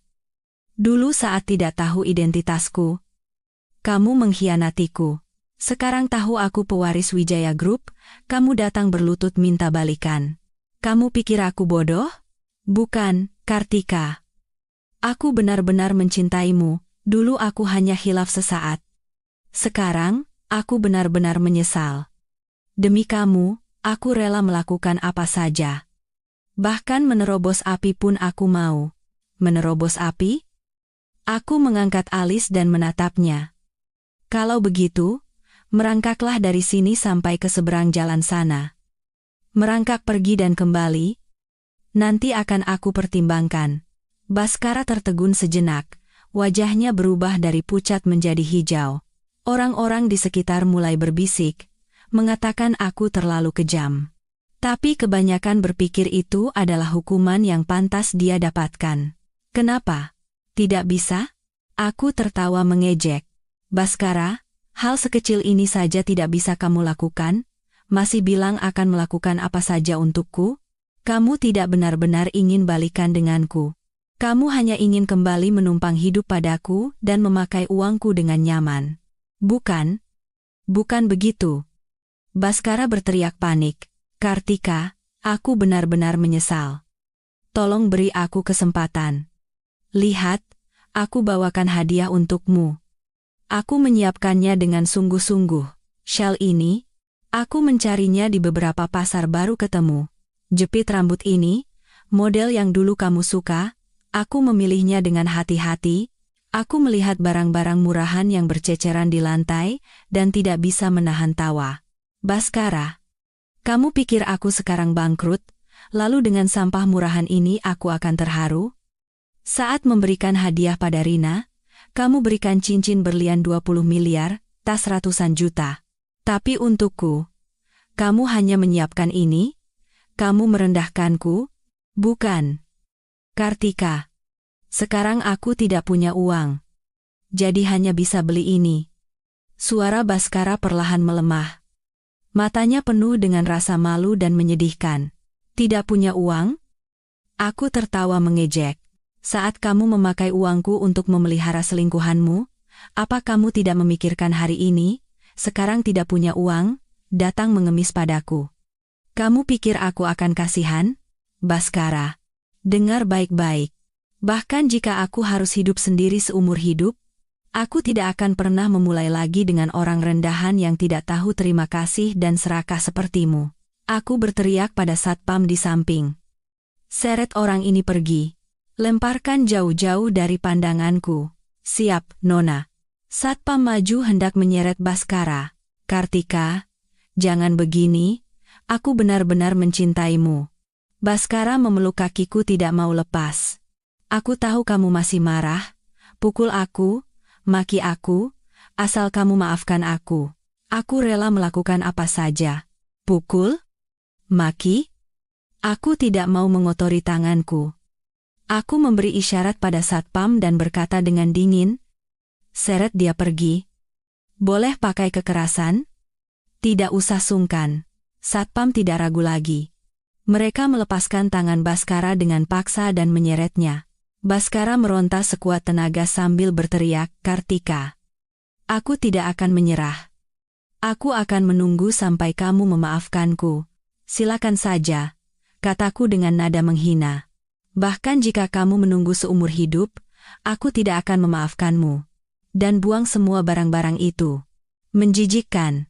Satpam menyeret Baskara ke pinggir jalan, lalu memungut mangga, syal, dan jepit rambut di lantai, dan membuangnya ke tempat sampah di dekatnya. Baskara melihat hadiahnya dibuang dan punggungku yang dingin, akhirnya lututnya lemas dan dia ambruk ke tanah, menangis pilu. Orang-orang di sekitar menunjuk-nunjuknya sambil mengambil foto. Harga dirinya hancur lebur saat itu juga. Aku berjalan masuk ke gedung Wijaya Group. Suara cemoohan dan tangisan Baskara dari belakang perlahan menghilang. Aku tidak merasa kasihan sedikit pun, hanya puas. Baskara, inilah akibat dari pengkhianatanmu. Berlutut memohon, lalu berpikir aku akan kembali. Mimpi saja. Saat kembali ke ruang kerja, sekretarisku memberikan segelas air hangat. Nona tidak apa-apa? Bapak Baskara benar-benar keterlaluan. Aku tidak apa-apa. Aku minum seteguk air lalu berkata dengan dingin. Orang seperti itu harus dipermalukan seperti ini baru sadar kesalahannya. Oh ya, Nona, sekretaris menambahkan, ada kabar tentang Rina. Bros dasi yang dia rebut dari Bapak Baskara dia jual ke Pegadaian, tapi ternyata dinilai palsu, hanya laku beberapa juta rupiah.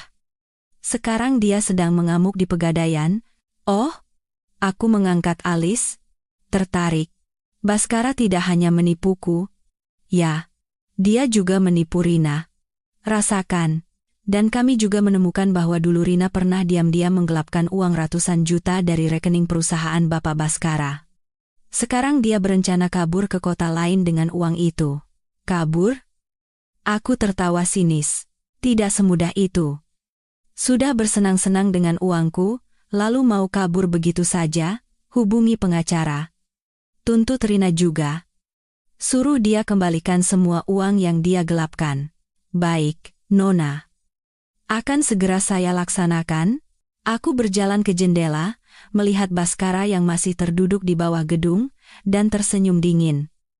Baskara? Rina, neraka kalian yang sesungguhnya baru saja dimulai. Pembalasan dendam ini belum berakhir. Akan kubuat kalian merasakan betapa menyakitkannya mengkhianatiku, keputusan terbodoh dalam hidup kalian. Tiba-tiba, teleponku berdering. Nomor tak dikenal. Aku ragu sejenak, lalu menjawabnya. Halo, Ibu Kartika Wijaya? Saya Adrian Kusuma dari Kusuma Group. Suara yang dalam dan berkarisma terdengar dari seberang. Saya melihat konferensi pers Anda hari ini. Saya sangat terkesan dengan ketegasan dan keberanian Anda. Apakah saya boleh mentraktir Anda makan malam, Adrian? Aku terdiam sejenak. Kusuma Group adalah perusahaan besar yang setara dengan Wijaya Group. Dan Adrian adalah sosok legendaris di dunia bisnis. Muda, berbakat, dan tampan. Aku tidak menyangka dia akan meneleponku tiba-tiba. Bapak Adrian terlalu memuji, aku tersenyum dan berkata. Tapi akhir-akhir ini saya cukup sibuk, tidak yakin apakah ada waktu. Tidak apa-apa, suara Adrian tetap lembut. Saya bisa menunggu sampai Ibu Kartika ada waktu. Sebenarnya, saya punya sebuah proyek kerjasama yang sepertinya sangat cocok untuk Wijaya Group. Saya ingin bertemu langsung untuk membahasnya. Makan malam hanya bonus, kata proyek kerjasama membuatku tertarik. Kemampuan Kusuma Group sangat kuat.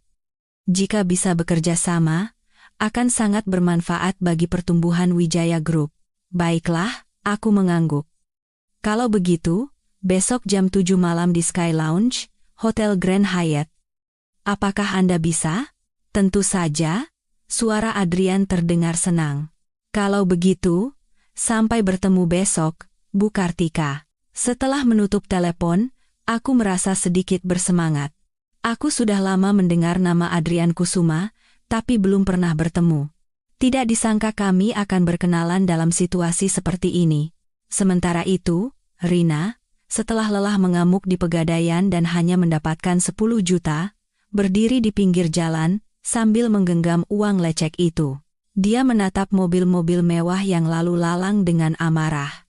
Seharusnya sekarang dia mengenakan barang bermerek, tinggal di rumah mewah, menjadi Nyonya Baskara. Tapi sekarang, dia harus khawatir soal makan besok. Semua ini karena Baskara, si penipu itu. Baskara berani menipuku. Rina mengertakkan gigi. Tiba-tiba, dia teringat saat dulu membereskan dokumen untuk Baskara, dia pernah melihat catatan transfer yang mencurigakan. Meskipun tertulis sebagai biaya proyek, rekening penerimanya adalah rekening pribadi. Dia langsung menduga Baskara menggelapkan uang perusahaan. Sebuah pikiran jahat muncul di kepalanya, karena Baskara telah membuatnya seperti ini, dia tidak akan melepaskannya begitu saja. Dia memutuskan akan menggunakan bukti itu untuk menghancurkan Baskara. Rina bergegas kembali ke Hotel Melati, mencari USB yang dulu diam-diam dia salin. Di dalamnya ada semua catatan transfer mencurigakan, laporan keuangan, dan dokumen kontrak palsu yang dibuat Baskara. Dengan membawa USB itu, dia menuju kantor berita terbesar di kota. Saya punya informasi. Baskara menggelapkan uang perusahaan. Saya punya buktinya. Nama Baskara membuat mata para wartawan berbinar. Dia adalah orang yang paling banyak dibicarakan saat ini. Wartawan buru-buru mengeluarkan perekam suara dan buku catatan.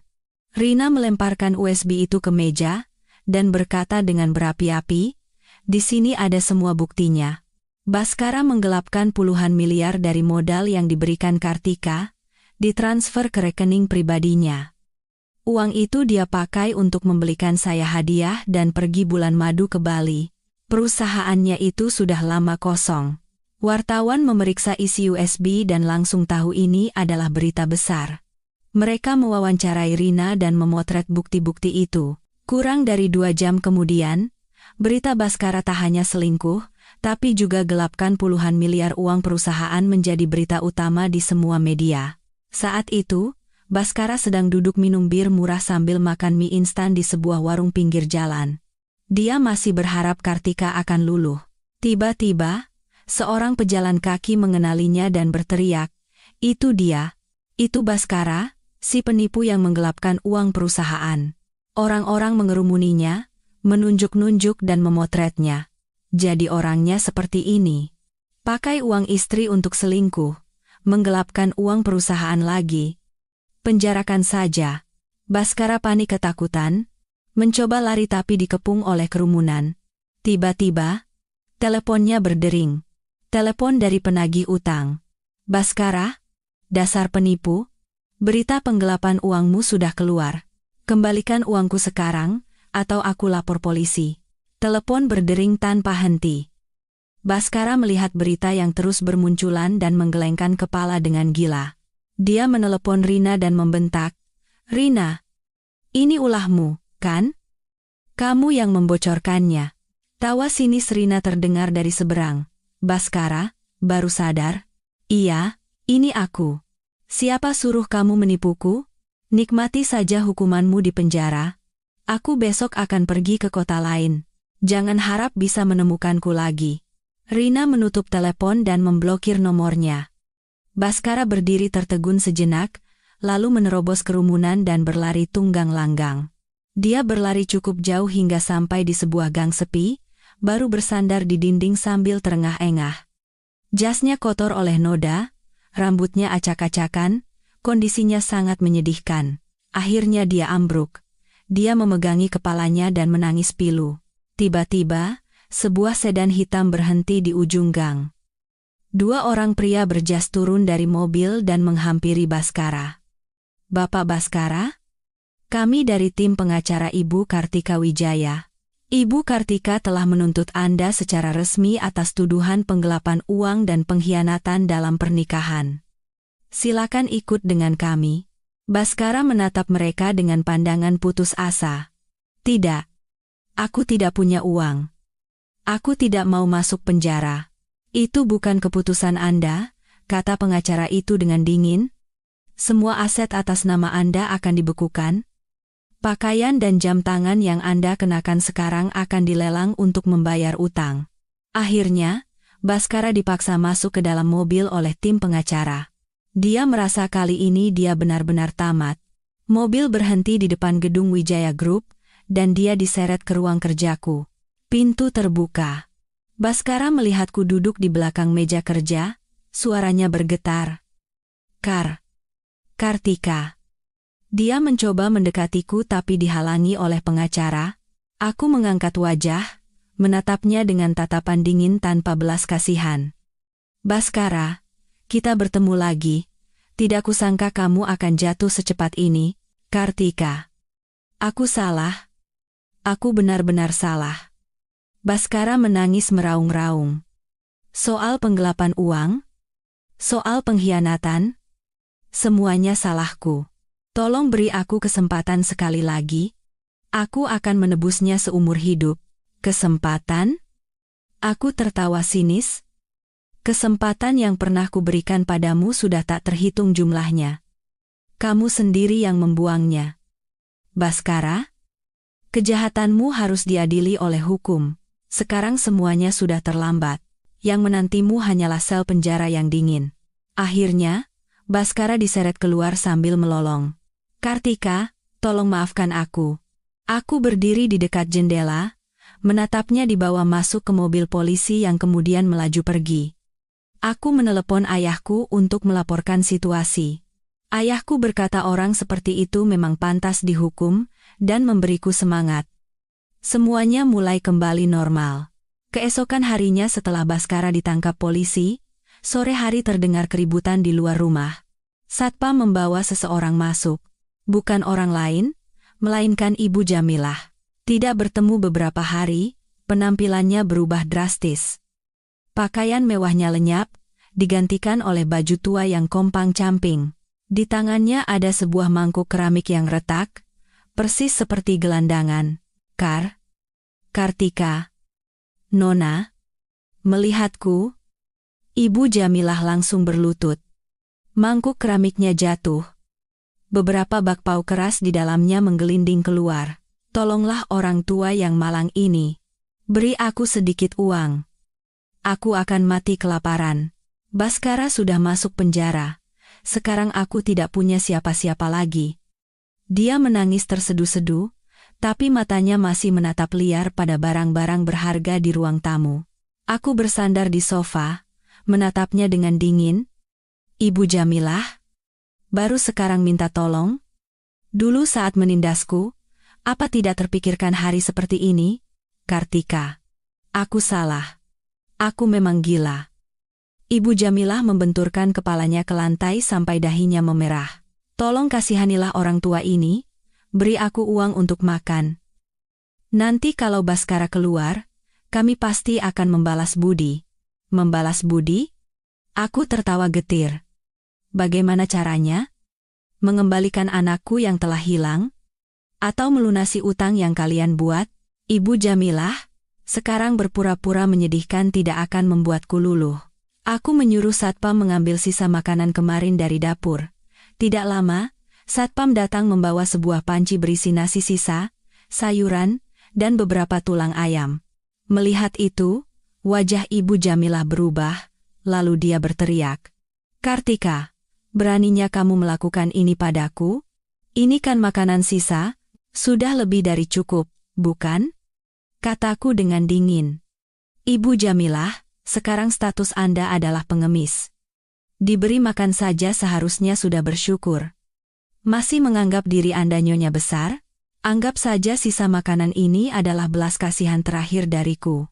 Ibu Jamilah mendorong panci itu dengan marah. Sisa makanan berhamburan di lantai. "Aku tidak mau makan ini.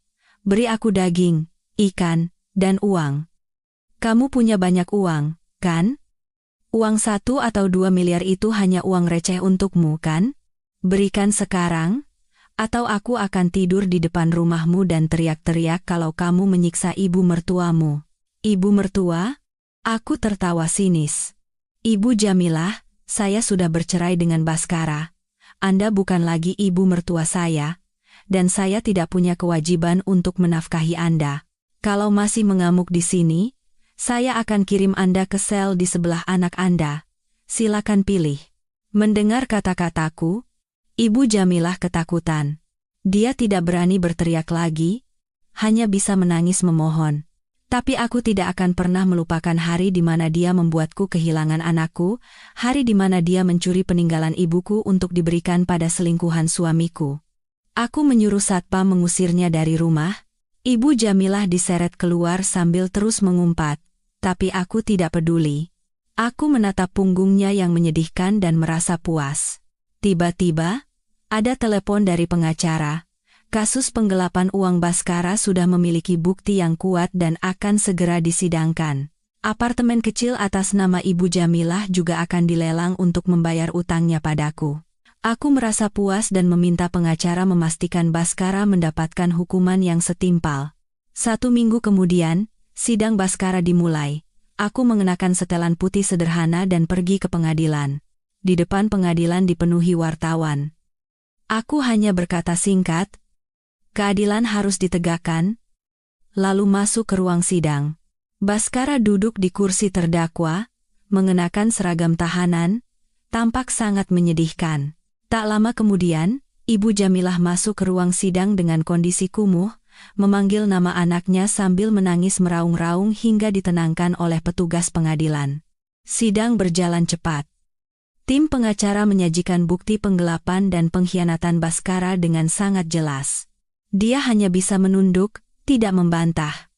Jaksa menuntut hukuman 15 tahun penjara. Baskara menangis, mengatakan dia salah dan memohon agar aku memaafkannya. Tapi hatiku sudah sedingin es. Akhirnya, hakim mengetuk palu. Terdakwa Baskara terbukti secara sah dan meyakinkan bersalah melakukan tindak pidana penggelapan dalam jabatan, menjatuhkan pidana penjara selama 15 tahun. Baskara melolong, mengatakan dia tidak bersalah, sambil diseret keluar. Ibu Jamilah ambruk ke lantai, menangis meraung-raung hingga diusir dari ruang sidang. Aku melihat akhir mereka yang menyedihkan dan merasa beban di hatiku terangkat. Akhirnya, anakku mendapatkan keadilan, setidaknya. Setelah sidang selesai, aku mendapat kabar dari detektif pribadi bahwa Rina sudah ditemukan. Dia tidak kabur ke kota lain, melainkan tinggal di sebuah apartemen mewah di Jakarta dengan seorang anak pengusaha kaya. Aku mengumpulkan semua bukti hubungan Rina dengan Baskara dan perilaku buruknya di masa lalu mengirimkannya secara anonim kepada anak pengusaha itu. Hasilnya seperti yang kuduga. Anak pengusaha itu marah besar, mengusir Rina dari rumah tanpa ampun, dan menyita semua barang bermerek yang pernah dia berikan, lalu membuangnya ke pinggir jalan. Lebih parah lagi, rentenir tempat Baskara dulu meminjam uang atas nama Rina berhasil menemukannya dan menagih utang 200 juta, sambil menyiksanya dengan kejam. Akhirnya, Rina kehilangan segalanya dan menjadi gelandangan.